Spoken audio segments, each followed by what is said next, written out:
귀하고 복된 주일입니다. 오늘 예배에 참석하신 우리 모든 성도님들을 진심으로 환영하고, 하나님께서 예배하는 우리 모든 심령 가운데 한량없는 은혜와 복을 충만히 부어주시기를 간절히 축원합니다.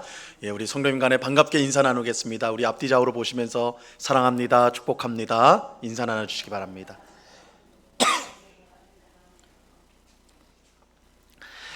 우리 모두 그 자리에서 일어나서 묵도하심으로 주일 1부 예배를 우리 하나님 앞에 드리도록 하겠습니다. 다 같이 묵도하시겠습니다.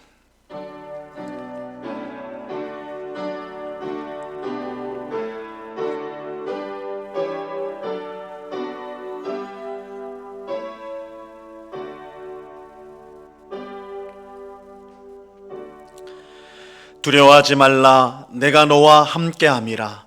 놀라지 말라, 나는 내 하나님이 됨이라. 내가 너를 굳세게 하리라. 참으로 너를 도와주리라. 참으로 나의 의로운 오른손으로 너를 붙들리라. 아멘. 참 좋으신 아버지 하나님, 우리를 언제나 그 능력의 손으로 붙들어 주시고 우리를 가장 복된 길로 인도하시는 하나님께 감사와 찬송을 올려 드립니다. 오늘 귀하고 복된 주일을 맞아 저희들을 주님을 예배하는 자리로, 복된 자리로 인도하여 주시고 이 시간 영과 진리로 예배드리게 하시오니 하나님 홀로 영광 받아 주시옵소서. 예배드리는 저희의 심령 가운데 한량없는 은혜와 복을 허락하여 주시옵소서.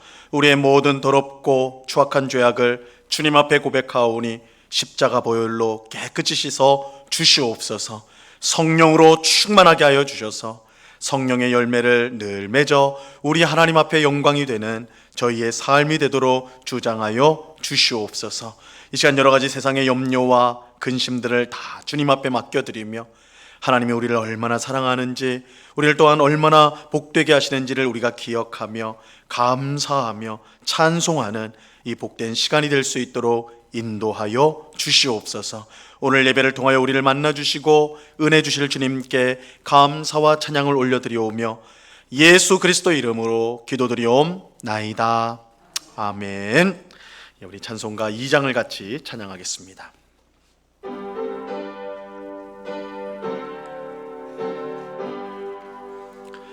찬양 성부 성자 성령 성삼일체께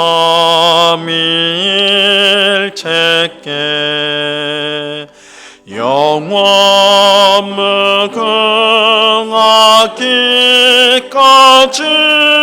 영광을 돌리세. 영광을 돌리세.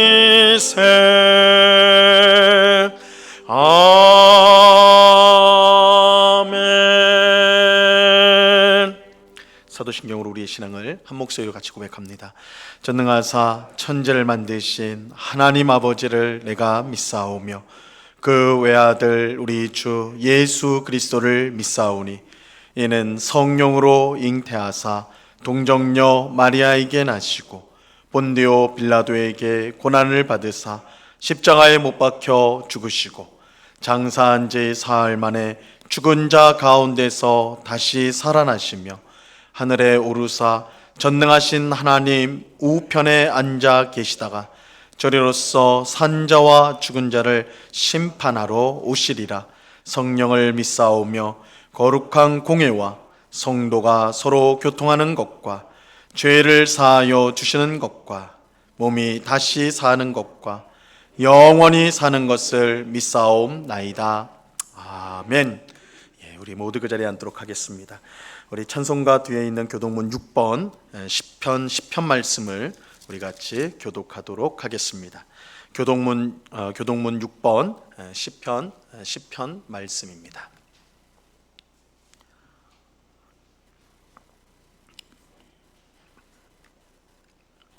교독문 6번 말씀을 교독합니다. 여호와여 일어나옵소서. 하나님이여 손을 드옵소서. 가난한 자들을 잊지 마옵소서.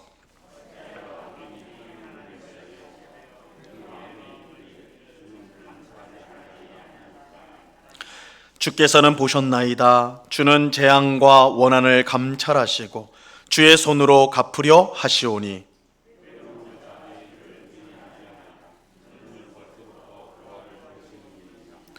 악인의 팔을 꺾으소서. 악한 자의 악을 더 이상 찾아낼 수 없을 때까지 찾으소서.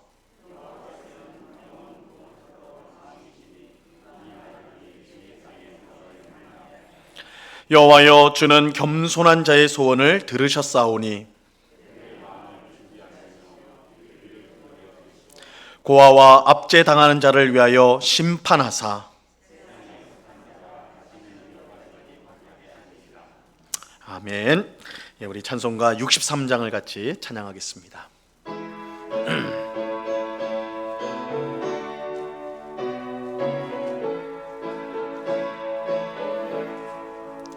주가 세상을 다스리니 그 위엄이 넘쳐나고 그의 나라와 주의 영광 온 하늘에 가득하다.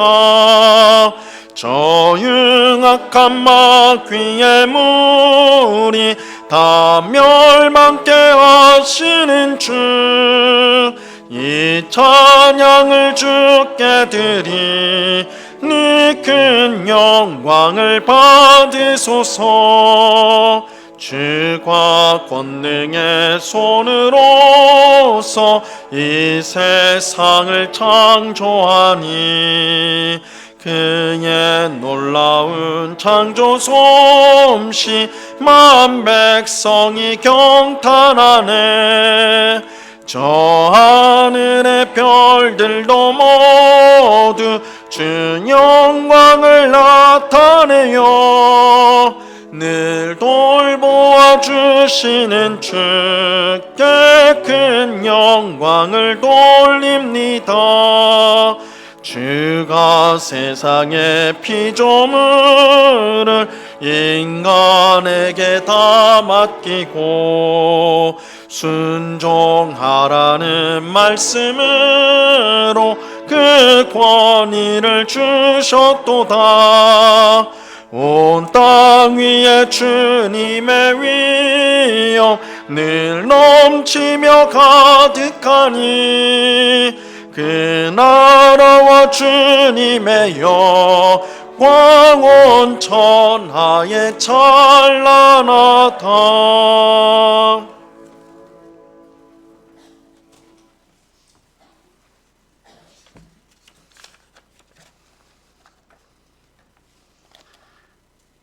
나의 힘이 되시며 방패이시며 피난처가 되시는 하나님 아버지, 은혜와 사랑으로 감사와 찬양과 영광을 올려드립니다.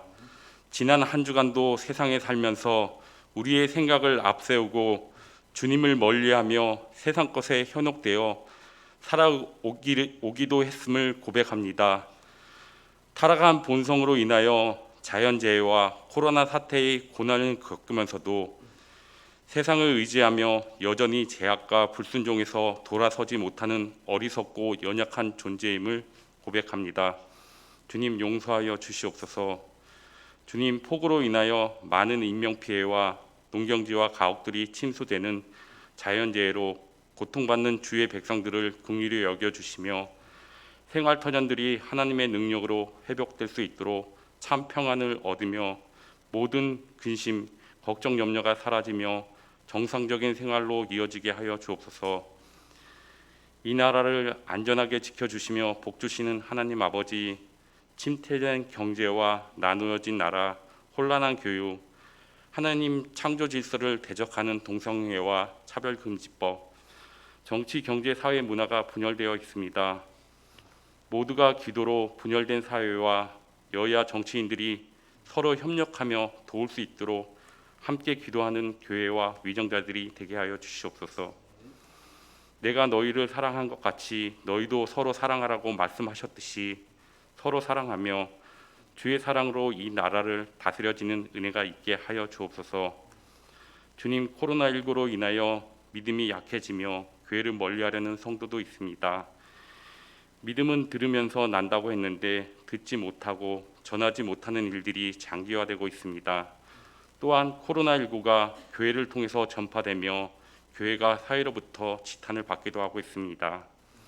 주님, 더 이상 교회로부터 코로나19가 전파되는 것이 아니라 치유되며 교회를 통하여 자유함을 얻으며 좋은 소식들로 복음의 소식이 퍼져나가는 교회가 되어 주님만을 찬양하는 세상 사람들로 넘쳐나게 하여 주옵소서.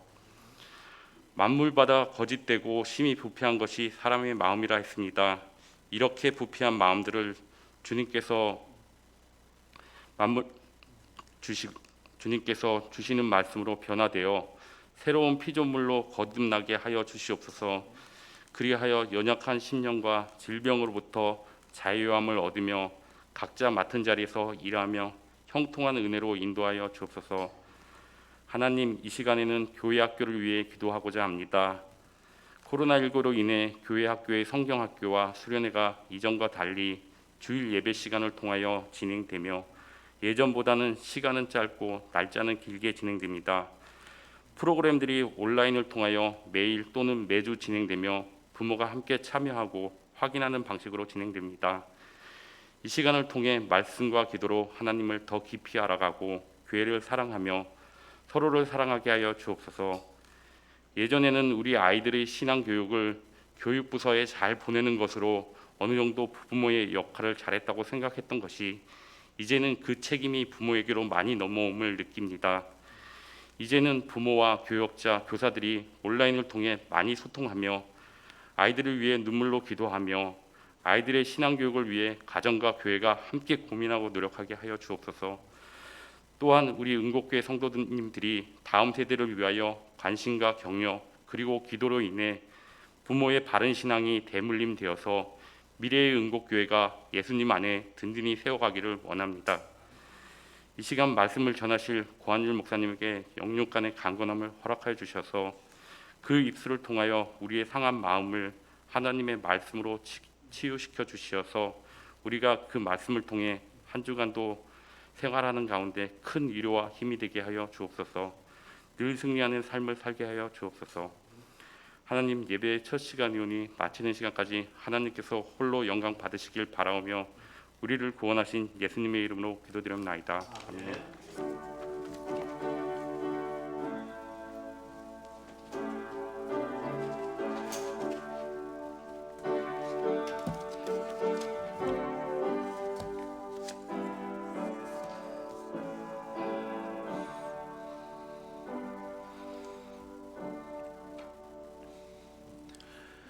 우리 하나님 말씀을 다 같이 보도록 하겠습니다. 구약성경 학개서 1장 12절로 15절까지의 말씀을 우리가 다 같이 보도록 하겠습니다.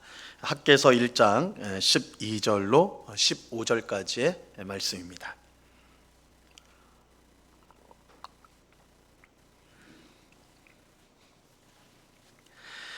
구약성경 학개서 1장 12절로 15절까지의 말씀, 하나님께서 이 시간 우리 모두에게 주시는 말씀입니다. 하나님의 말씀을 들으시기를 바랍니다.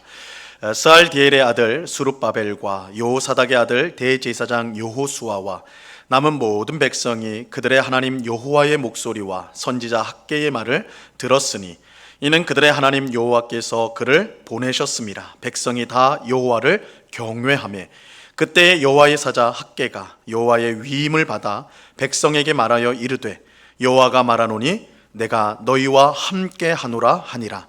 여호와께서 스알디엘의 아들 유다 총독 수룹바벨의 마음과 여호사닥의 아들 대제사장 여호수아의 마음과 남은 모든 백성의 마음을 감동시키시매 그들이 와서 만군의 여호와 그들의 하나님의 전 공사를 하였으니 그때는 다리오 왕 제2년 여섯째 달 24일이었더라. 아멘. 꽤 오래전 일인데요. 한국 교회에서 이제 존경받는 한 원로 목사님과 이제 이야기를 나눌 기회가 있었습니다.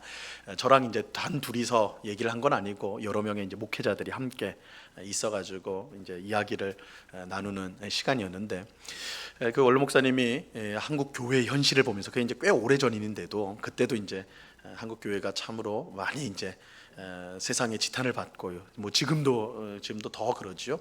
근데 그때도 그랬어요. 그래서 원로 목사님이 한국 교회 현실을 한탄하면서 정말 그래서는 안 되겠지만 이 한국 교회가 회복되려면 전쟁이라도 나야 되는 거 아닌가 이렇게 말씀을 하시더라고요.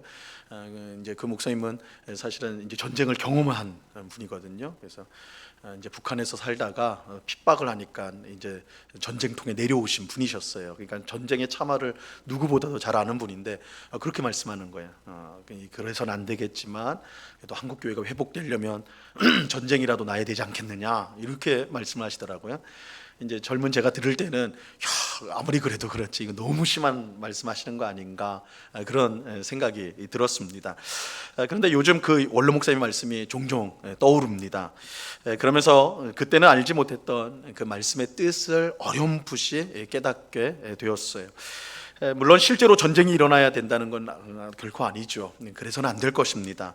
하지만 그것에 준하는 고난이 심각하게 타락하고 있는 한국 교회에 필요할 수 있겠구나, 필요하겠구나 그런 생각을 가지게 됩니다. 우리는 하나님이 주시는 고난을 잘 이해할 필요가 있어요. 하나님이 주시는 고난을 잘 이해할 필요가 있습니다. 우리는 보통 고난을 하나님의 심판, 징계, 벌로서만 그렇게 이제 이해를 합니다. 하나님의 뜻대로 살지 않고 죄를 지었을 때에 우리에게 벌로서 고난을 주신다는 것이죠. 물론 고난은 하나님의 심판이고 징계이고 벌입니다. 하지만 고난은 그저 심판과 징계, 벌로서 끝나지 않습니다. 특별히 믿는 우리들에게는 더욱 그렇습니다. 여러분, 사랑하는 자녀가 큰 잘못을 했을 때 부모가 어떻게 합니까? 혼을 내지요. 야단을 칩니다. 회초리로 때리기도 하고 용돈을 안 주거나 집 밖에 못 나가게 하거나 뭐 이런 벌을 주기도 하지요. 하지만 이렇게 하는 것은 잘못된 자녀를 상하게 하도록 하기 위해서, 힘들게 하도록 하기 위해서 하는 것은 아닙니다. 오히려 정반대죠. 다시는 이런 잘못을 범하지 않고 번듯하게 살도록 하기 위해서, 바르게 살도록 하기 위해서 그렇게 징계를 주는 것이죠. 부모가 사랑하는 자녀에게 벌을 주는 것은 잘못에 대한 징계이면서, 그거 하면 안 돼, 이걸 알려주는 징계이면서 동시에 이 자녀가 잘 되기를 바라는 사랑의 행동이라 말할 수가 있습니다. 오늘날 요즘에 이제 부모의 체벌을 금지하는 법을 만든다고 그래가지고 이제 논쟁이 많이 되고 있는데, 사실은 이제 부모가 정말 자녀가 잘 되기 바라는 마음으로 이렇게 이제 체벌하는 경우가 혹 있을 수 있는 것이죠. 그래 지나치면 당연히 문제가 되겠지만, 그렇다고 잘못하는 것을 방치하는 건 그건 또 사랑이 아니겠죠. 어쨌든 이렇게 부모가 자녀에게 주는 이런 징계라는 것, 벌이라는 것의 성격은 단순히 그 아이를 힘들게 하는 것이 아니라 오히려 그 아이가 반듯하고 바르게 되기 위한 그런 사랑의 마음에서 나오는 행동이라는 것입니다. 여러분, 하나님도 마찬가지예요. 하나님은 우리를 자신의 자녀, 사랑하는 자녀로 여기시기 때문에 징계를 하십니다. 하나님 우리를 징계를 하세요. 히브리서 12장 7절 말씀입니다. 우리 한번 이 말씀 같이 한번 읽어볼까요? 시작. 너희가 참음은 징계를 받기 위함이라. 하나님이 아들과 같이 너희를 대우하시나니 어찌 아버지가 징계하지 않는 아들이 있으리요. 하나님께서 우리를 자녀로 여기시기 때문에 당연히 징계하신다. 그러니까 우리가 하나님께 징계를 받는 거, 고난을 받는 거 그거 이상하게 여기면 안 된다는 거예요. 그러므로 우리는 고난을 당할 때 그 고난 그 자체만 생각해서는 안 되고, 고난 너머에 있는 하나님의 뜻을 언제나 생각할 수 있어야 합니다. 고난이 아니면 얻을 수 없는 은혜가 있기 때문에 하나님은 고난을 우리에게 주십니다. 하나님이 주시는 고난에는 분명한 유익이 있습니다. 여러분, 고난에는 분명한 유익이 있어요. 무엇보다 고난은 우리로 하여금 하나님만 바라보도록 만듭니다. 여러분, 고난은요, 우리를 하나님만 바라보도록 만드는 힘이 있어요. 이 고난에 그런 힘이 있습니다. 여러분 한번 생각해 보세요. 여러분 자신을 한번 생각해 보세요. 여러분이 살면서, 지금까지 살아오면서 하나님 앞에 가장 간절했던 때, 여러분의 믿음이 가장 뜨거웠던 적이 언제였습니까? 하나님 앞에 가장 간절하게 기도를 드렸던 때가 여러분 언제였습니까? 한번 되짚어 보세요. 되돌아보고 생각해 보면 아마도 아마도 고난의 때였을 거예요. 그죠? 어떤 큰 병에 걸렸다거나 혹은 갑자기 하는 일, 사업이, 직장이 어려워진다거나, 그죠? 또한 갑자기 이제 자녀에게 문제가 생겼을 때, 그때는요 누가 뭐라고 하지 않아도 스스로가 하나님 앞에 나와서 엎드리게 돼 있어요. 그죠? 이 고난은 우리로 하여금 하나님을 찾도록 만들어요. 제가 새벽 기도를 이제 인도하면서 마음이 쿵할 때가 있어요. 마음이 쿵할 때가 있는데, 평소에 새벽 기도에 전혀 나오지 않는 성도가 어느 날부터 계속 나오는 거예요. 어느 날부터 계속 나오는 거예요. 물론 새벽 신앙생활을 잘 해보겠다고 새로운 다짐으로 이제 연초에 이제 우리 성도님들 중에는 연초에 내가 이제 신앙생활 좀 똑바로 해봐야겠다고 해서 새벽 기도에 나오시는 분들이 있어요. 그거 너무너무 좋은 일이죠. 잘 하시는 것이죠.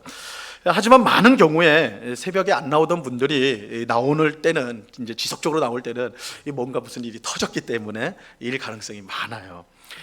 큰 걱정과 염려가 생기면요, 여러분 다 경험해 봤을 거예요. 정말 큰 걱정, 염려가 생기면 어떻습니까? 잠이 안 와요. 그러니까 잠이 오면 그만큼 큰 건 아니라는 거예요. 정말 힘들이 생기면 잠이 안 옵니다. 잠이 안 오고 뒤치다 가다가 이제 새벽까지 눈을 뜨고 있죠. 그러니까 새벽에 뭐 합니까? 내가 기도라도 해야 되겠다. 그래가지고 교회 나오게 되는 거예요. 물론 계속 걱정하고 한숨만 쉬는 것보다 이렇게 교회 나와가지고 기도하는 것 100번 1000번 잘하는 것이죠. 아무튼 고난은 우리를 하나님께로 이끄는 힘이 있어요. 이사야서 38장에 보면 남유다 왕국의 경건한 왕이었던 히스기야 이야기가 나옵니다. 어느 날 하나님께서요 이사야 선지자를 이 히스기야 왕에게 보내가지고, 야 이제 내가 죽을 날이 멀지 않았으니까 유언을 해라, 이렇게 말을 전하였습니다.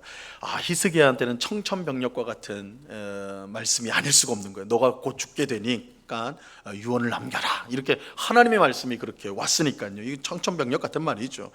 여러분 간혹 의사가 환자에게 이제 그렇게 말하는 경우가 있죠. 이제 삶이 얼마 남지 않았습니까? 이제 정리를 하셔야 될 것 같습니다. 이렇게 말하는 경우가 있지 않습니까? 이때 뭐 그 말을 들은 많은 환자들은 당연히 절망하게 되죠. 소망이 없구나, 이렇게 생각하죠. 하지만 어떤 환자들은요 어떻게 생각하냐면, 야 의사도 사람인데 틀릴 수 있겠지. 이거 꼭 맞는 건 아닐 거야. 그러니까 내가 더 열심히 한번 치료를 받아야 되겠다. 이렇게 마음을 먹어가지고 더 실망하지 않고 낙심하지 않고 더 열심히 치료를 받는 경우도 있고, 그래서 실제로 더 오래 사는 경우도 분명히 있죠. 그런 일들이 있습니다. 하지만 히스기야의 경우에는 지금 누가 그 말을 하고 있는 거예요? 의사가 아니라 하나님이 그러는 거예요. 그죠? 의사가 당신이 이제 곧 죽습니다, 이게 아니라 하나님께서 너 곧 죽는다, 유언해라. 하나님이 하신 말씀이거든요. 의사는 틀릴 수 있어도, 사람이니까 틀릴 수 있어도 하나님은 틀릴 수가 없어요. 그러니까 이 히스기야는 그야말로 아무것도 할 수 없는, 하나님께서 끝났다고 그러는데 뭐 어떻게 합니까? 아무것도 할 수 없는 그런 절망적인 상황 가운데 놓이게 되었습니다. 이때 히스기야가 어떻게 했느냐? 야 이제 끝났구나, 그렇게 그냥 있었느냐? 그러지 않아요. 이사야서 38장 2절과 3절에 보면요 이렇게 말씀합니다. 히스기야가 얼굴을 벽으로 향하고 여호와께 기도하여 이르되, 여호와여 구하오니 내가 주 앞에서 진실과 전심으로 행하며 주의 목전에서 선하게 행한 것을 기억하옵소서 하고 히스기야가 심히 통곡하니. 선지자를 통해 하나님의 말씀을 들은 히스기야는 곧바로 얼굴을 벽으로 향하고 심히 통곡하면서 하나님께 기도하였습니다. 여기서 히스기야가 벽을 향하여 기도했다라는 것을 주목할 필요가 있습니다. 이 벽을 향했다는 뜻이 뭘까요? 나에게는 하나님 외에는 아무런 소망이 없습니다. 나의 이 상황에서 나를 구원할 분은 오직 하나님밖에 없습니다. 벽을 보겠다는 건 세상에 다른 어떤 것도 보지 않겠다는 거 아니에요? 다른 말로 하면, 뒤집으면 하나님만 보는 것이죠. 그렇죠? 그러니까 아무것도 할 수 없는 그야말로 절망인 상황 가운데, 그런 고난 가운데 히스기야는 하나님을 바라보았다. 이 죽음이라는 고난이 히스기야를 하나님께 향하도록 만든 것입니다. 오늘 우리가 이제 읽은 이 학계 본문도 이러한 사실을 우리에게 잘 보여주고 있습니다. 우리가 이제 지난 주일에 살펴본 것처럼 이 바벨론의 포로로 잡혀갔던 이스라엘 백성이 예루살렘 성전을 재건축하기 위해 돌아왔어요. 하지만 그들은 그 땅 백성의 강력한 방해와 이 경제적 어려움으로 성전 건축을 시작하자마자 멈춰버리게 됐죠. 시작하자마자 멈춰버렸어요. 그들은 아직 성전을 건축할 적당한 때가 아니다, 이러한 어려움이 있는 거 보니까, 야, 이렇게 방해도 많고 또 우리 경제적으로도 너무 어려운 거 보니까, 야, 이거 지금은 적당한 때가 아니다, 성전을 건축할 시기가 아니다, 이렇게 주장을 했어요. 그래서 그들은 성전 건축을 멈추고 우선, 야, 우리부터 살고 보자 해서 자기 집을 짓기 시작하였습니다. 하나님은 이런 이스라엘 백성에게 선지자 학개를 보내어 그들의 잘못을 지적하셨어요. 하나님이 볼 때 이스라엘 백성이 성전 건축을 멈춘 것은 그 땅 백성의 방해와 경제적 어려움 때문만이 아니었어요. 더 본질적인 문제가 있었습니다. 그것은 그들의 삶의 우선순위가 바뀌었기 때문에, 그들의 삶의 우선순위가 바뀐 것, 이게 본질적인 문제였어요. 그들은 성전보다 자신들의 집을 더 앞세웠어요. 그들은 하나님의 뜻보다 자신의 욕심을 더 앞세웠어요. 그들은 하나님을 위해 살기보다 자기를 위해 하나님을 이용하였어요. 이 순서가 다 바뀌어버렸어요. 예수님은 먼저 그의 나라와, 먼저 하나님의 나라와 그의 의를 구하라, 이렇게 말씀하시는데, 이스라엘 백성들은 이걸 뒤집어 가지고 하나님께서 먼저 그 나라와 그 의를 구하면 모든 것을 더하시겠다 이랬는데, 그걸 뒤집어 가지고 모든 것을 나한테 더해 주시면 그러면 하나님 나라를 구하겠습니다, 그러면 하나님의 뜻에 순종하겠습니다, 하나님 먼저 주세요, 하나님 우리가 먼저 살아야지 그 다음에 하나님 일을 할 수 있어요, 이렇게 순서를 뒤집었단 말이에요. 하나님은 그런 이스라엘 백성에게 고난을 주세요. 오늘 읽은 본문 앞에 있는 10절 11절 말씀 보세요. 우리가 지난주에 살펴봤던 말씀이죠. 그러므로 너희로 말미암아 하늘은 이슬을 그쳤고 땅은 산물을 그쳤으며 내가 이 땅과 상과 곡물과 새 포도주와 기름과 땅의 모든 소산과 사람과 가축과 손으로 수고하는 모든 일에 한재를 들게 하였느니라. 모든 일이 다 꼬여버리게 돼버린 거예요. 다 꼬이게 돼버렸어요. 근데 이 고난은 하나님께서 이스라엘 백성을 망하게 하기 위해서 주신 것은 아니었어요.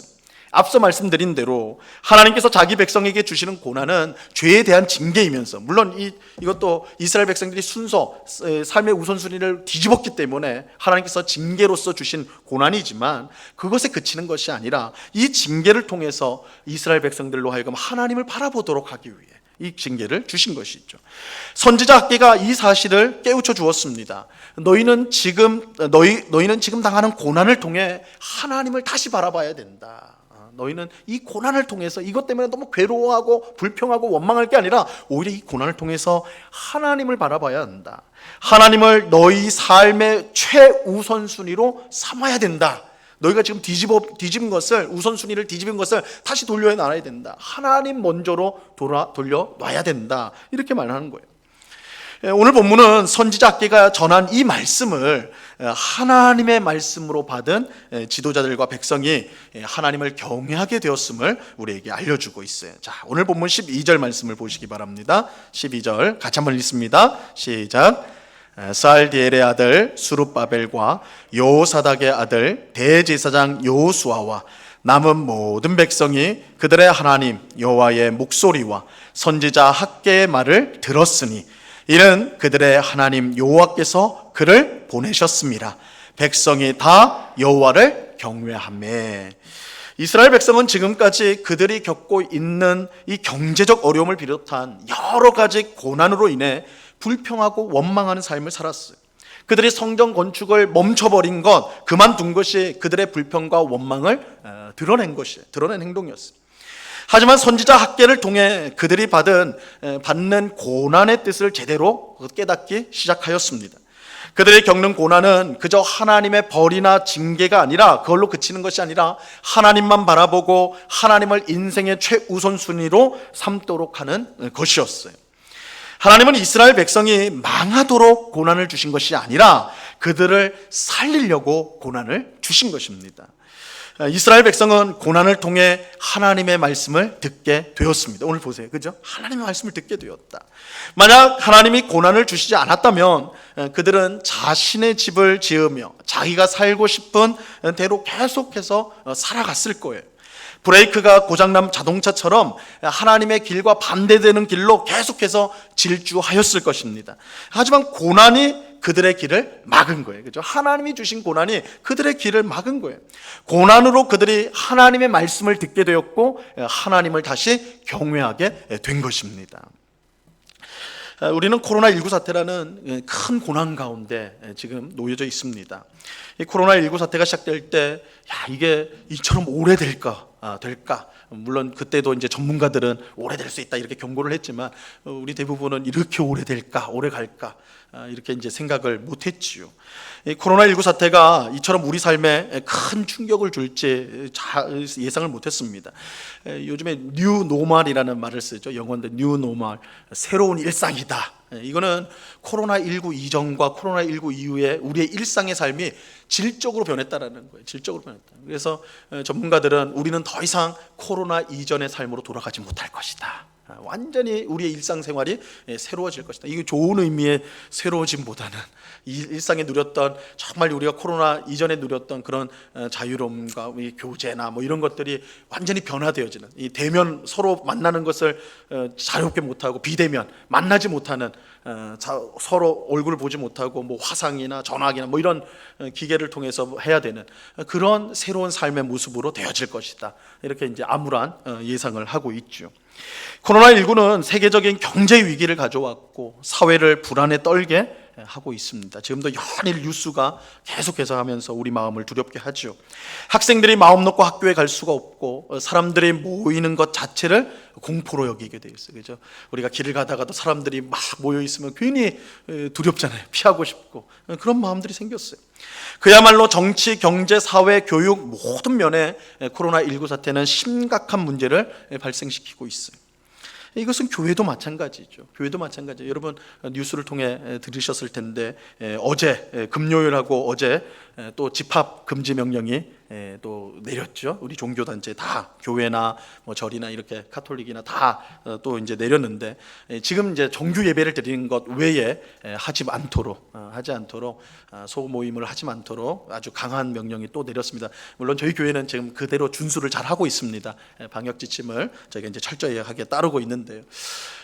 그래도 이제 지난주 정도 됐으면 이제 하루에 뭐 10명도 안 나온다 막 이렇게 얘기가 나오니까 이제 좀 되나 싶다, 이제 회복되는구나 싶었는데 또 어제 그제 급박하게 상황이 바뀌면서 다시 되돌아가는 그런 수렁에 빠진, 그야말로 수렁에 빠진 형국이 있죠. 게다가 올해는 역대 최고로 긴 장마로 인해서요. 장마가 오늘 끝난답니다. 장마가 드디어 끝난다는데 긴 장마로 해서 얼마나 큰 피해가 있었는지 몰라요. 물론 여기 이제 서울에는 아주 큰 그런 건 없는데 저희 교회도 수해를 입었어요. 저희 교회도 수해를 입었는데 교회 건물이 이제 오래되다 보니까 곳곳이 물이 셉니다. 그래서 우리 교육자들과 함께 막 양동이 들고 물도 받치고 옥상에 물이 빠지지 않아 가지고 올라가 가지고 물도 퍼내고 지난 주간 좀 바쁘게 그렇게 이제 지냈는데 근데 참 신기한 게요. 여러분 성도들 한번 생각해보면 신기한 게요. 주일날 그렇게 비가 많이 왔어요. 그죠? 주일날. 오늘은 이제 흐리기만 해서 다행인데 어떻게 주일만 그렇게 비가 쏟아지는지요. 그죠? 제가 그래서 주일날은 아침에 일어나면 창문 열고 하나님 안 되는데 우리 성도들 잘 오시는데 오셔야 되는데 이거 비가 너무너무 쏟아지니까 주일날 비가 쏟아져요. 그래서 제가 하다못해 이런 생각까지 들더라고요. 이게 뭐 정확한 생각은 아니지만 이 코로나 사태에다가 이렇게 주일마다 폭우가 쏟아지는 거 보니까 우리가 제대로 핍박받고 있는 거 아닌가. 이게 신앙생활 우리가 핍박 없는 시대에 살고 있는데 이거 핍박받는 거 아닌가 하는 생각이 들 정도로 그런 상황 가운데 있었어요. 정말 총체적 난국이 있죠. 근데 하나님께서 왜 이런 어려움을 우리에게 주시는 걸까? 이런 고난을 주시는 것일까요? 저는 이런 어려움, 고난에는 분명 하나님의 귀한 뜻이 있다고 믿습니다. 학계 시대의 이스라엘 백성처럼 하나님보다 자기를 더 사랑하고 세상을 사랑하며 껍데기 신앙생활을 하고 있던 우리를 징계하기 위한 고난이 아닌가, 그런 고난이, 그런 어려움이다. 그러므로 우리는 마땅히 겸손한 마음을 가지고 하나님 앞에서 우리의 엉터리 신앙생활을 회개해야 마땅하다, 그런 생각이 들었어요. 근데 거기에 이제 멈추지 않고 우리가 이제 대부분 그렇게 생각을 우리 성도님들 많이 하시는데 근데 우리가 거기에 멈춰서는 안 된다고 생각합니다. 멈춰서는 안 되고 우리는 한 걸음 더 나가야 되는데, 하나님께서 이런 고난을 우리에게 주시는 것은 단순히 징계에 그치는 것이 아니에요. 너희 신앙생활 똑바로 안 했으니까 좀 똑바로 좀 해라, 이렇게 혼내는 것이 아니라 이 고난을 통해서 하나님을 바라보도록 하기 위함이라는 거예요. 이게 이제 궁극적인 목적이다. 세상의 좋은 것에 눈이 멀었던 우리가 하나님을 바라보게 되고, 세상 소리에 귀 기울였던 우리가 하나님의 말씀에 귀를 기울이도록 고난을 주신다는 것입니다. 그러므로 우리는 지금의 고난을요, 기회로 삼아야 돼요. 기회로 삼아야 합니다. 고난을 통해 우리의 가난해진 마음으로 하나님의 말씀에 더욱 귀를 기울여야 됩니다. 하나님께서 고난을 통해 우리의 삶을 흔드시는데, 여러분, 고난은 우리의 삶을 흔드는 거 아닙니까? 자극하는 거 아니에요? 그죠? 우리를 흔드시는데, 여러분, 이것을 우리가 깨닫지 못한다면 그것보다 불행한 일은 없을 거예요. 고난은 영혼의 깊은 잠에 빠진 우리를 깨워서 하나님 앞에 살도록 하시는 하나님의 은혜인 것입니다. 우리의 감긴 눈과 닫힌 눈을 열어서요, 하나님을 바라보고 하나님의 말씀을 듣도록 만드는 것입니다. 이스라엘 백성이 고난을 통해 이러한 은혜를 받았어요. 그들은 선지자 학개를 통해 주신 하나님의 말씀에 귀를 기울였고 하나님을 경외하게 되었습니다. 하나님을 경외하게 되었다는 것은 쉽게 말하면 두려워하게 되었다는 거예요. 두려워하게 되었다. 근데 이 두려움은 그저 무서움과 공포를 뜻하는 게 아니에요. 하나님의 말씀을 들으면 우리가 하나님을 알게 돼요. 하나님을 더 깊이 알게 돼요. 그리고 하나님을 알면 알수록 하나님이 얼마나 위대하고 하나님이 얼마나 놀라운 분인가를 깨닫게 되는 것입니다. 그리고 그런 하나님 앞에 내 자신이 얼마나 초라한지를 보게 되어서 우리가 두려워하게 되는 거예요. 여기서 이 경외라는 건 그거예요. 하나님의 말씀을 들어서 하나님이 얼마나 위대하고 얼마나 놀라우신가, 그것을 알게 되면서 나 자신이 그런 하나님 앞에 도저히 설 수 없는 존재라는 거. 그럼에도 불구하고 하나님은 그런 나를 자기 자녀요, 자기 백성으로 삼아 주셨다는 그 사실 앞에 두려움과 전율을 느끼게 되는 것입니다. 이게 성경에서 말하는 경외예요. 경외. 여러분, 신앙생활을 우리는 어떻게 하면 잘할 수 있을까요? 어떻게 하는 것이 신앙생활을 잘하는 것일까요? 보통은 이렇게 말을 하죠. 예배 잘 드려야 합니다. 말씀을 많이 읽어야 됩니다. 기도 많이 해야 합니다. 봉사도 많이 하고 성도들과의 교제도 많이 하면 신앙생활 잘하는 것입니다. 신앙생활이 성장하는 것입니다. 이 맞는 말이죠. 꼭 그렇게 해야 돼요. 이 중요한 부분이에요. 하지만 가장 본질적인 거, 가장 중요한 것은요, 신앙생활을 하기 위해서, 잘하기 위해서 가장 본질적인 것, 가장 중요한 것은 하나님을 아는 것입니다. 여러분, 하나님을 알아야 돼요. 하나님을 더 깊이 알아야 돼요. 여러분, 성경의 핵심은 하나님이 예수님을 보내서 우리를 구원했다, 하나님의 나라가 임할 것이다, 이거 아닙니까? 그 짧은 내용인데 뭐 이렇게 두꺼운 성경이 필요했겠어요? 왜 하나님이 이렇게 두꺼운 성경을 우리에게 주셨을까요?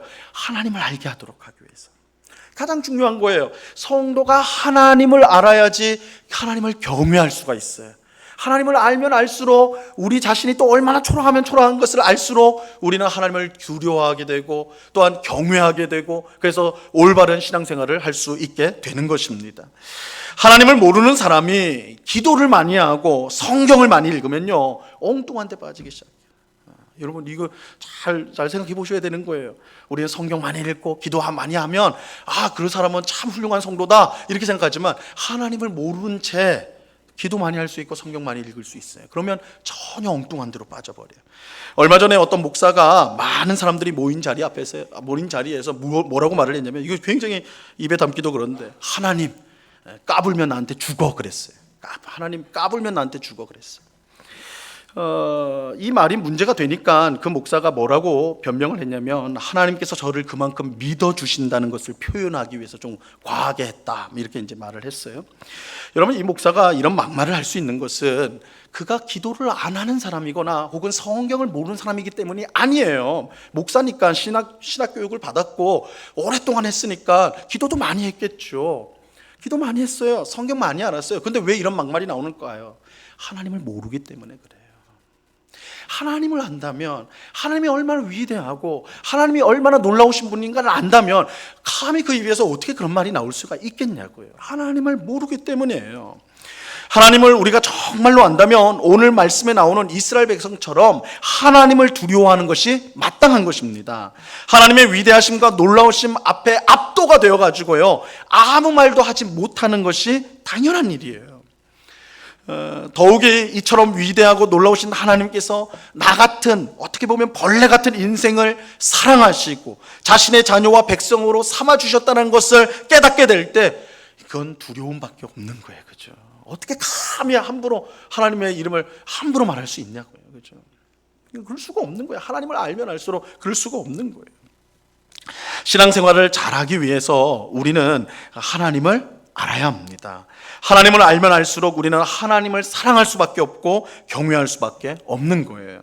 그리고 하나님은 이처럼 자신을 경외하는 백성에게 놀라운 은혜를 베풀어 주십니다. 자, 13절 말씀 보세요. 13절, 오늘 본문 13절 같이 읽습니다. 시작. 그때에 여호와의 사자 학개가 여호와의 위임을 받아 백성에게 말하여 이르되 여호와가 말하노니 내가 너희와 함께 하노라 하니라. 하나님은 자신을 알고 경외하는 사람과 함께 하십니다. 그런데 하나님께서 이처럼 함께 하시는 것보다 더 큰 복이 없어요. 하나님께서 지금 학개 선지자를 통해서 지금 하나님의 말씀을 듣고, 그래서 하나님이 얼마나 위대하신지를 알고 경외하는 그의 백성에게 하나님이 학개 선지자를 통해 뭐라고 바로 말씀하시면 내가 너희와 함께 하노라. 근데 이 내가 너희와 함께 하노라는 이 말씀이요, 얼마나 복된 말씀인지 몰라요. 사실 이 말이 이 하나님이 함께 한다는 것이 얼마나 귀한지를 이 모세보다 더 잘 알았던 사람이 많지 않습니다. 모세는 하나님이 함께 하는 것이 복이라는 것을 분명히 알았던 사람이었어요. 모세의 인도로 이스라엘 백성들이 출애굽을 하여서 시내산으로 오게 되죠. 그때 시내산에서 하나님은 이스라엘 백성과 언약을 맺으시고 그들에게 율법을 주십니다. 근데 모세가 율법을 받기 위해서 시내산에 올라간 그 사이에 엄청난 일이 일어났죠. 이스라엘 백성들이 그 새를 참지 못해가지고 금송아지를 만들어가지고 이것이 우리를 인도한 여호와다. 그래서 우상숭배를 해버려요. 우상숭배를. 이 끔찍한 우상숭배가 사건이 일어나게 되죠. 하나님께서 그것을 보고 너무 기가 막혀가지고 뭐라고 하냐면 내가 이 이스라엘 백성들을 다 멸망시켜버리고 모세 너랑 나랑 다시 시작하겠다 이렇게 하세요. 너무 기가 막힌 배신이죠. 하나님께서 이스라엘 애굽 땅에서 건져내 구원을 하셨는데 그들이 나오자마자 한 짓이 우상숭배였으니까 하나님 기가 막힌 거예요. 그래서 너희 멸망시키고 내가 모세를 통해 다시 이스라엘을 시작하겠다, 새롭게 시작하겠다 이렇게 했어요. 그러나 그 모세가 중보 기도를 하죠. 하나님 나를 생명책에서 지워주시고 백성을 살려달라 이렇게 간절히 중보 기도를 해서 하나님이 뜻을 돌이키게 됩니다. 하지만 하나님은 내가 이렇게 뜻을 돌이켜서 내가 알겠다, 좀 살려두겠다 했지만 그러나 이런 백성과 내가 함께 할 수는 없다. 그래서 내가 너희에게 사자를 보내서 너희를 가나안 땅으로 인도는 하겠지만 내가 너희와는 함께하지 않겠다. 선언을 하세요. 난 너희와 함께하지 않는다. 너희 같은 백성과 나는 함께할 수 없다. 이렇게 선언을 하시게 됩니다. 자, 이때 모세가 하나님께 이렇게 기도를 합니다. 출애굽기 33장 15절 말씀인데요. 같이 읽습니다. 시작.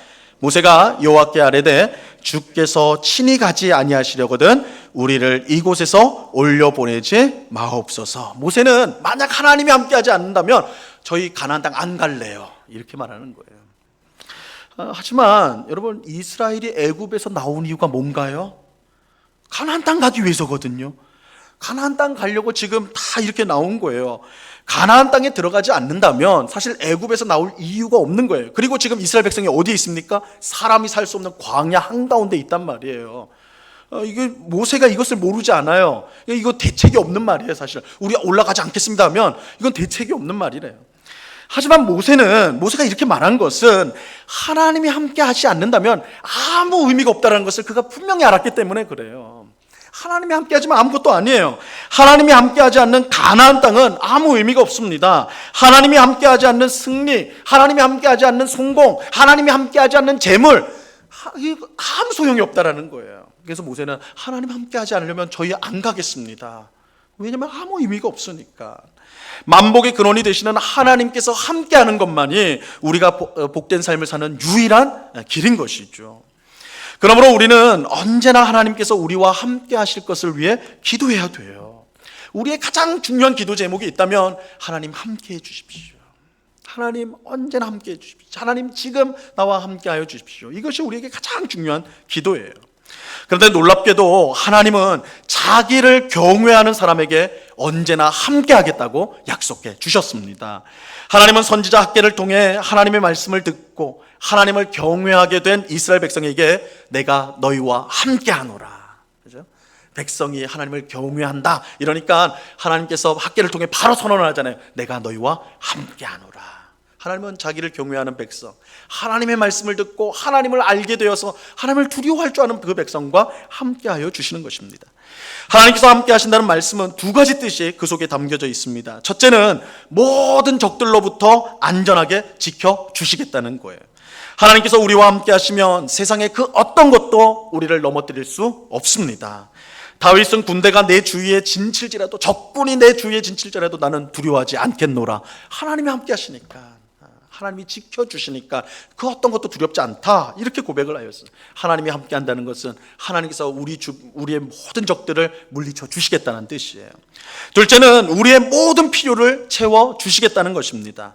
하나님은 만복의 근원으로서 우리에게 필요한 모든 것을 넉넉하게 채워 주십니다. 온 세상을 창조하시고 다스리는 하나님은 모든 것에 풍성한 분으로서 우리를 넉넉하게 채워주시는 일을 하시는 것입니다. 하나님은 학개 선지자를 통해 내가 너희와 함께 한다고 말씀해 주셨어요. 이것은 성전 재건축을 하려는 이스라엘 백성에게 얼마나 큰 힘이 되는지 몰라요. 하나님께서 그들과 함께 하시기 때문에 그 땅 백성의 모든 방해로부터 보호를 받게 될 거예요. 하나님이 함께 하신다는 건 보호니까, 그죠? 적들로부터의 보호니까. 하나님께서 그들과 함께 하시기 때문에 경제적 어려움을 극복하고 성전 재건축을 이루게 될 것입니다. 그러니까 하나님이 함께 하시는 것보다 성전 건축을 위해 더 중요한 것은 없는 것이죠. 하나님이 함께 하시면 되어지는 것입니다.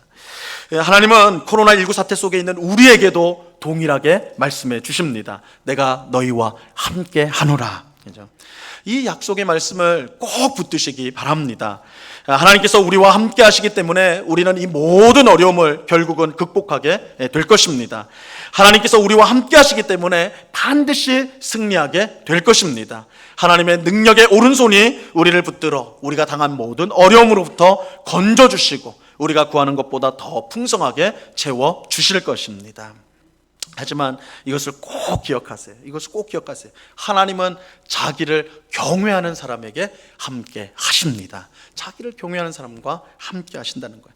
우리가 하나님의 말씀을 들음으로 하나님을 더 깊이 알아가고, 그래서 하나님을 더 두려워하게 될 때, 경외하게 될 때, 그죠? 두려워하고 사랑하게 될 때 하나님은 그런 우리와 언제나 함께하여 주시는 것입니다. 그래서 우리가 하나님께 우리와 함께 해주십시오 라고 기도할 때는 그 마음은 하나님을 경외하는 마음, 하나님을 두려워하고 하나님을 사랑하는 마음, 그 마음으로 간구할 때 하나님은 그 기도에 반드시 응답하여 주시는 것입니다. 그런데 하나님께서 이처럼 우리와 함께 하신다고 말씀하는데 그럼 그걸 어떻게 아느냐? 하나님이 우리와 함께하는 것을 어떻게 알 수 있느냐? 하나님께서 우리의 영을 깨우시는 것을 통해 알게 됩니다. 자, 오늘 본문 14절 말씀을 보시기 바랍니다. 14절 우리 같이 한번 읽습니다. 시작. 여호와께서 스알디엘의 아들 유다 총독 스룹바벨의 마음과 여호사닥의 아들 대제사장 여호수아의 마음과 남은 모든 백성의 마음을 감동시키심에 그들이 와서 만군의 여호와 그들의 하나님의 전 공사를 하였으니, 하나님께서 지도자인 스룹바벨과 여호수아의 마음뿐만 아니라 모든 백성의 마음을 감동시켜 주셨다, 이렇게 말하고 있어요. 여기서 이 마음을 감동시켰다는 말씀의 뜻은 그들의 영혼을 깨우셨다, 혹은 그들의 영혼을 뒤흔드셨다, 이런 뜻이에요. 여러분, 이스라엘 백성들이 스스로 결심하고 다짐하여서 성전 건축을 시작한 것이 아니었어요. 여러분, 우리 스스로가 우리가 어떤 사람인지를 우리가 잘 알고 있지 않습니까? 하나님께 은혜를 받았다고 말을 해도, 야, 내가 오늘 하나님께 은혜 받았어, 이제 난 평생 하나님의 뜻을 위해 살 거야, 이렇게 말을 하고도 뒤돌아서 버리면 다시 이전 삶으로 쪼르르 돌아가는 게 우리 연약한 우리 인생 아닙니까? 이스라엘 백성도 마찬가지예요. 그들이 선지자 학개를 통해 하나님의 말씀을 듣고 하나님을 경외하게 되었으며, 그래서 하나님께서 함께 하겠다는 약속도 받게 되었습니다. 하지만 그렇다고 해서 자동적으로 그들의 손과 발이 성전 건축을 향해 나가는 것은 아니에요. 여러분, 우리가 머리로는요 수만 가지 좋은 생각을 많이 합니다. 그러나 그것을 실천하는 데는 정말 힘든 거예요. 그죠? 그것을 실천하는 건 힘든 거예요. 하나님께서 우리의 이런 연약함을 너무나 잘 알고 계세요. 그래서 하나님은 그저 말로만 함께 하겠다고 말씀하시지 않고 이스라엘 백성의 각자의 영혼을 깨워 주셨습니다. 뒤흔드셨어요. 그들로 하여금 성전 건축을 하지 않으면 견딜 수 없는 그 마음을 그런 마음으로 움직이도록, 그렇게 마음을 가질 수 있도록 그들을 움직여 주셨던 거예요. 그 결과 무려 20년 가까이 멈춰 있었던 이 성전 건축이 시작이 된 것이죠. 저는 오늘 예배하는 우리 모두의 영혼을 하나님께서 깨워주시기를 간절히 바랍니다. 코로나19 사태 속에서 나태해지고 무감각해진 그런 우리의 영혼을 깨워주시기를 바랍니다. 하나님보다 세상을 더 크게 보고 더 두려워하는 우리의 영혼을 하나님께서 뒤흔들어 주시기를 간절히 바랍니다. 하나님이 함께 하시는 것보다 세상의 것을 더 좋아했던 우리의 영혼을 새롭게 하여 주시기를 간절히 바랍니다. 여러분, 어려움이 오래되면요, 물론 어려움 때문에 믿음이 다시 새로워지는 그런 일들이 있지만, 너무 오래되면, 박해가 너무 오래되면 우리의 믿음이 넘어지고 무너지는 그런 일들이 일어나게 되는 거예요. 지금 우리가 오랫동안 사실은 여러 가지 이런 질병뿐만 아니라 여기에 파생된 코로나로 인해서 우리 삶에 여러 어려움들이 많은데, 어떻게 보면 우리의 모습을 보면 이미 나태해진 모습들도 있을 거고, 또 정말 신앙에 있어서 그런 하나님을 향한 마음들이 꺾인 부분도 분명히 있을 거고, 이것이 오래되면 오래될수록 그럴 수가 있는데, 정말 오늘 이 학계를 통해서 하나님이 주신, 이스라엘 백성에게 주신 말씀, 오늘 또한 우리에게 주신 말씀을 꼭 붙드시고, 그래서 우리가 더욱더 힘써서 하나님을 알게 되고, 이 고난을 통해 하나님을 알게 되고, 그래서 하나님을 경외하게 되고, 그러므로 하나님이 우리와 함께 하심을 알고, 하나님께서 우리의 영혼, 각자의 영혼을 깨우시고 뒤흔드셔서 우리가 더욱더 하나님을 찾고 구하는, 정말 이스라엘 백성들은 무너진 성전 건물을 건축하였지만 우리는 하나님 앞에 아름다운 영혼의 성전을 건축하는, 영적인 성전을 아름답게 세워나가는 우리 모두가 될 수 있기를 우리 주님의 이름으로 간절히 축원합니다. 기도하겠습니다. 하나님 아버지, 감사합니다. 고난이 그저 벌로서 그치는 것이 아니라 우리로 하여금 하나님을 바라보도록 하십니다. 하나님의 말씀을 듣도록 하십니다. 그래서 하나님을 경외하도록 만들고, 그 결과 하나님께서 우리와 함께 하시는 귀한 은혜를 받게 합니다.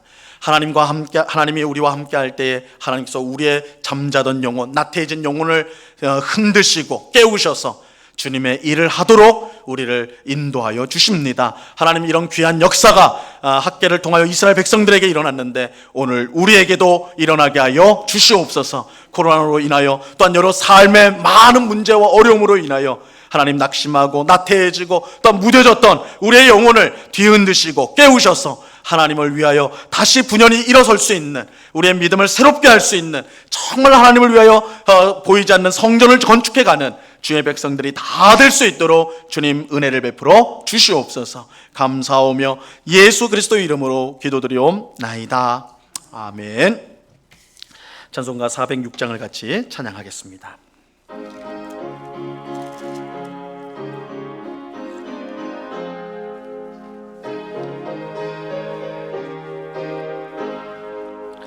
고난 내 영혼 편히 쉴 곳과 풍랑이 러도 안전한 폭풍까지도 다스리시는 주의 영원한 팔을 지혜, 주의 영원한 심판 함께 하사 항상 나를 붙드시니 어느 곳에 가든지 요동하지 않음은 주의 팔을 의지함이라. 세상 친구들 나를 버려도 예수는 함께 동행함으로 주의 은혜가 충만하리니 주의 영원한 팔을 지혜, 주의 영원한 심판 함께 하사 항상 나를 붙드시니 어느 곳에 가든지 요동하지 않으면 주의 팔을 의지함이라. 나의 믿음이 연약해져도 미리 예비한 힘을 주시며 위대할 때도 안보하시는 주의 영원한 팔을 의지해 주의 영원하신 팔 함께 하사 항상 나를 붙드시니 어느 곳에 가든지 요동하지 않으면 주의 팔을 의지함이라.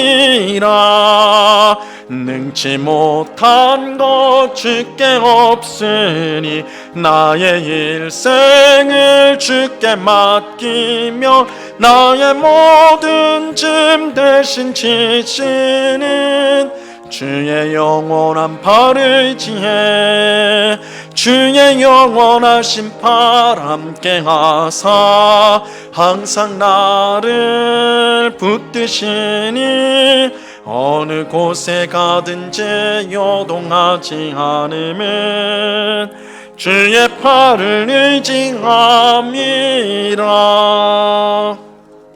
아멘. 하나님께 감사를 드립니다. 고난 가운데 하나님께 감사한 마음을 주심을 감사를 드립니다. 하나님 아버지, 자녀들의 사업장을 안전하게 지켜주심을 감사합니다. 온 식구 주님께 나오기를 기원합니다. 범사에 감사드립니다. 손주 취업을 감사를 드립니다. 건강을 주심을 하나님 앞에 감사합니다. 같이 기도하겠습니다. 하나님 아버지, 감사합니다.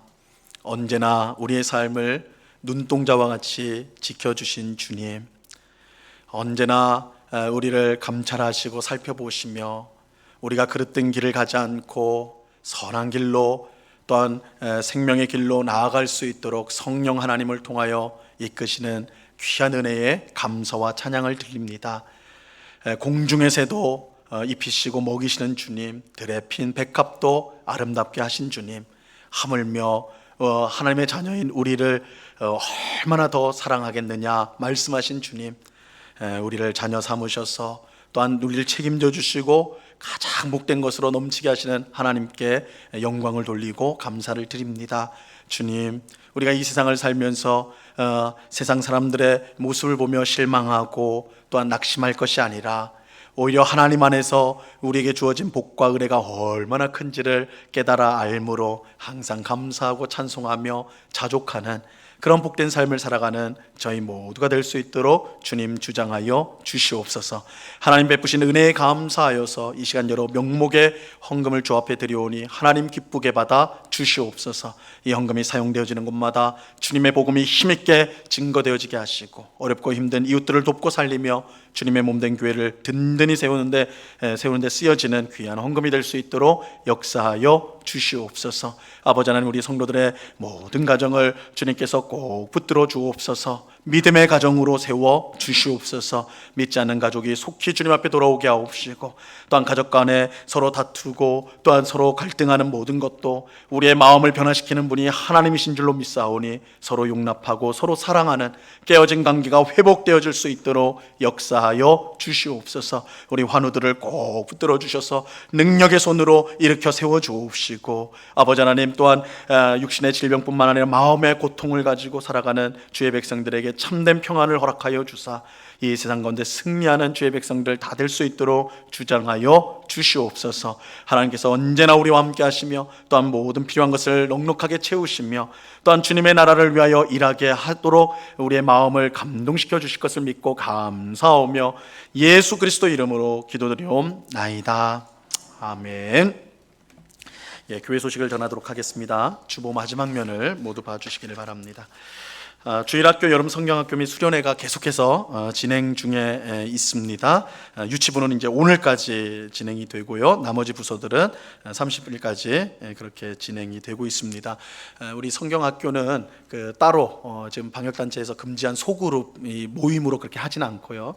정규 예배, 주일날 있는 정규 예배를 통해서 지금 성경학교가 진행 중에 있습니다. 그래서 다르게 따로 소수가 모여가지고 뭐 이렇게 모임을 갖는 것이 아니니까요. 이렇게 이제 정규 예배로 허용된 범위 안에서 하고 있다는 것 이렇게 기억해 주시면 되겠습니다. 우리 주일 저녁 가정 예배, 우리 주일 저녁에 가정 예배 드리는 거 제가 계속해서 말씀드리고 있습니다. 꼭 우리 가정마다 주일 저녁은 함께 가족들이 기도하고 예배함으로 정말 하나님께서 우리 가정을 통치하시고 다스리는 그런 은혜를 경험하는 우리 모든 성도들 되길 바랍니다. 교회 올 때 주의 사항은 꼭 유념해 주시고요.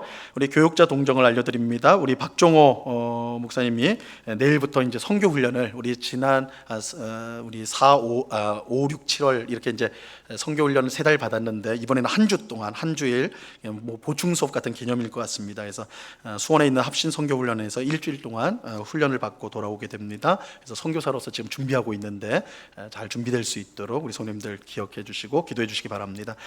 교우 소식을 알려드립니다. 우리 허희선 장로님, 윤순여 권사님이 자녀를 만나기 위해서 미국에 다녀오게 됩니다. 잘 오갈 수 있도록 기도해 주시기 바라고요. 우리 이문자 권사님이 김포에서 시흥으로 이사를 하였습니다. 기억해 주시기 바랍니다.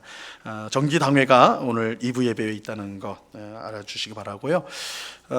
우리 주보에 나오지 않지만 한 가지 소식 알려드립니다. 우리 함께 같이 우리 온국교회에서 신앙생활을 했던 우리 정소순 집사님이 어젯밤 10시에 하나님의 부르심을 받았습니다. 그래서 몸이 이제 최근에 많이 쇠약해지셨는데 이제 좀 노환으로 그렇게 어젯밤에 소천을 하셨습니다. 그래서 장례식장은 남양주 원병원 장례식장에서 장례가 진행되고 있고요. 오늘 교회에서는 1시 반에 교회에서 출발하고자 합니다. 지금 코로나19가 좀 심각한 상황에 있기 때문에 우리 많은 성도님들이 참여하기는 쉽지 않을 것 같습니다. 그래서 꼭 가셔야 되겠다는 성도님만 1시 반까지 교회에 오시면 되겠고요. 우리가 이제 저희 교육자들하고 이렇게 가서 그렇게 예배를 인도하고 돌아오도록 하겠습니다. 우리 유족들을 위해서 또 장례 절차가 잘 진행될 수 있도록 위해서 기도해 주시기를 부탁을 드립니다. 예, 우리 모두 그 자리에서 일어나서 찬송가 620장 3절을 같이 찬양하도록 하겠습니다.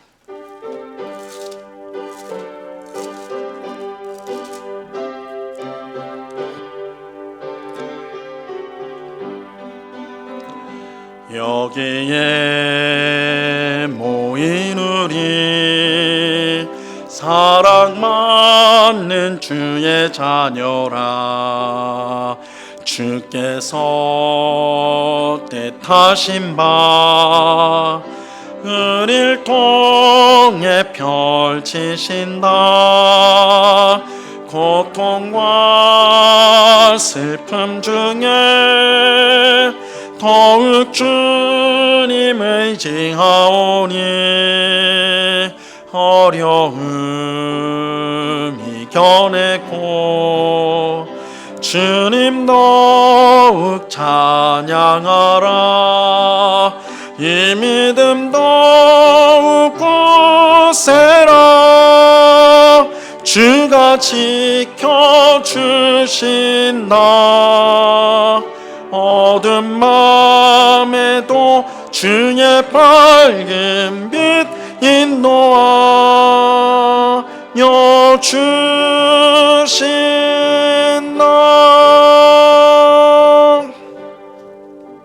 지금은 우리 주 예수 그리스도의 은혜와 아버지 하나님의 극진하신 사랑과 성령 하나님의 교통하심과 충만케 하심과 늘 동행하심이 고난을 통하여 하나님의 말씀을 듣게 되고 하나님의 말씀을 듣게 됨으로 하나님을 더욱더 경외하여 하나님과 함께함으로 하나님의 귀한 일에 쓰임을 받는 그런 복된 성도가 되기를 그 마음에 소원하고 다짐하는 주의 사랑하시는 모든 성도들의 심령 위에 그 가정 위에 그 일터 위에 주님의 몸된 교회 위에 이제로부터 영원토록 함께하기를 간절히 축원하옵나이다.